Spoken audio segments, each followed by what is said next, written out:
Sunny Hostin starts with an R and ends with a massive racist. Welcome to Doug in Exile. I'm Doug TenNapel. This is where the happy patriots are. Guys, have we ever been happier? Sunny Hostin still stuck on stupid, trying to scrape up the crumbs of what's left of the Democratic Party and glue them back together into some kind of a form of Trump only won because America is racist. You know, I know that as a country, I am inexplicably tethered like a Siamese twin to the View.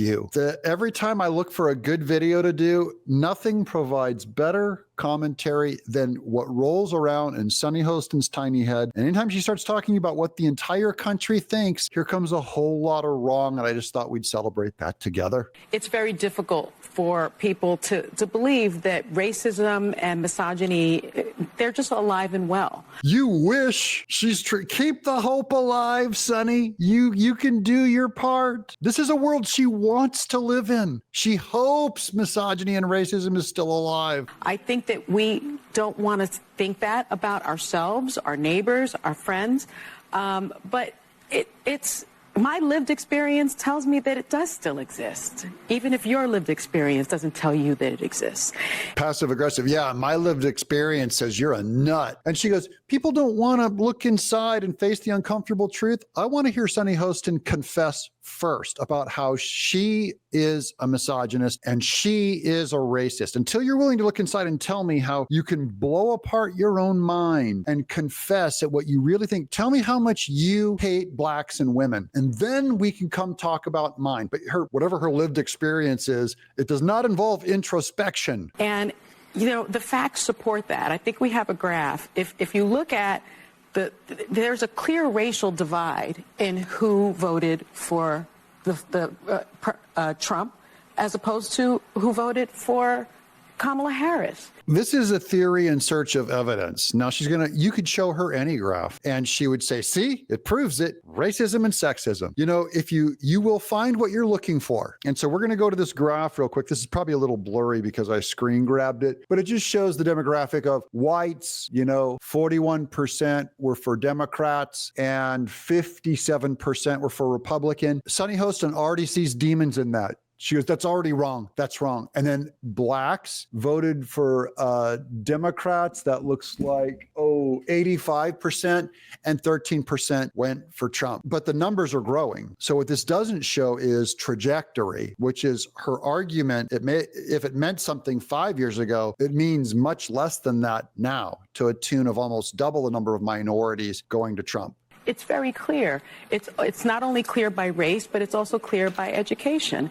And so the notion somehow that is not true. This is by education. Those who attended college voted for her at a higher degree than those that didn't. I would never make the argument that people who went to college were better educated. They've been brainwashed more into liberal ideology. We already know that from what is taught on campuses, with 92% of professors giving to the Democrat Party. So her definition of it's because they're better educated or somehow smarter is why they vote that way. No, they've been subjected more to brainwashing by Democrats. I would also say the same thing of people who watch too much TV, given how much of the left is over there. People who listen too much to what pop media singers think of, and Hollywood actors, because they're more Democrat, you're going to be more brainwashed. It does not mean that you're a misogynist. It does not mean that you're uneducated or dumb. It does not mean that you're a racist. And that, for her to take that teaching home, she's saying something truly evil, truly racist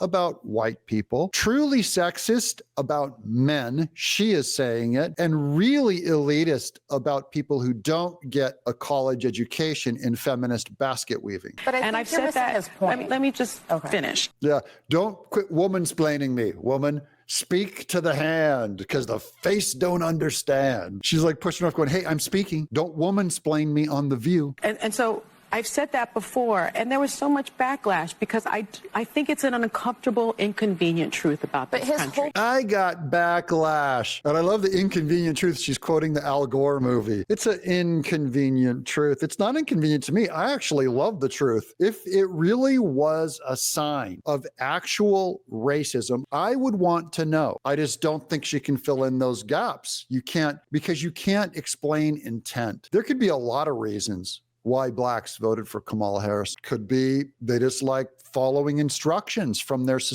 liberal society. Could be that they want more of those government checks that the left is always proposing, right? And always saying. Could be all kinds of cultural reasons why, since, say, the Jim Crow era, they have a tradition of lots of the blacks who voted for Trump said, I was the only one in my family who rebelled from them and voted Republican for the first time. All the rest of my family votes Democrat. So it could be a family tradition thing. There's all kinds of reasons that you could go for, but Sunny Hostin prefers the reason that makes her enemy or the opposition look evil. And none of us should do that, including about Democrats. I'm always looking for different reasons why people do things before I conclude on the very worst of my preferences. Point is, they didn't vote for him because of racism and misogyny. They voted for him because they felt like, I think the biggest common denominator in this election is people want a good life and ability to provide for their family. Well, and whether we agree or not with Donald Trump's plans, black people thought that he was reflective. One of the poorest demographics in this country,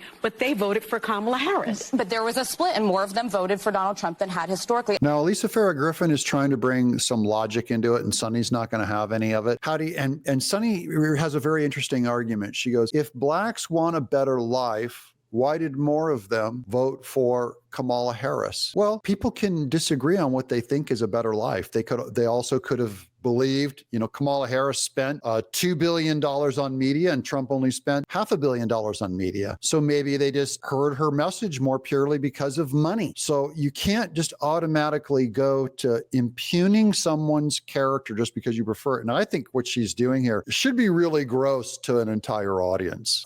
This is really foul stuff. I think that there's such a desire. If you really think the vast majority of this country voted because of racism and misogyny, you're missing it. Most of my family, a lot of my family doesn't have college degrees. But the stats are the stats. But that's not, it doesn't say I voted for Donald Trump because of racism. And Lisa Farrah Griffin agrees with us. She nailed it. Those stats don't give you the motive for it. They just show you what they did. And that's important. Never confuse correlation with causation. That's an old saying in science, that just because something correlates, that is just because they're tied somehow, doesn't mean that you know the causation. That is what caused that to happen. That's not what stat are you talking about? Let me just dissect the two. Yes, you can. Wait. Hold on. Calm down. Everybody just take a breath. Take a breath. Well, take a beat. Well, let me jump in here because I like how Whoopi tries to calm everyone down. She seems strangely happy for having a dictator as the president, strangely at peace. We're all doing fine. But this is the view. This is Sunny Hostin's argument's going to continue, and we're going to continue to bring it up and mostly laugh at her. I'm Doug in Exile.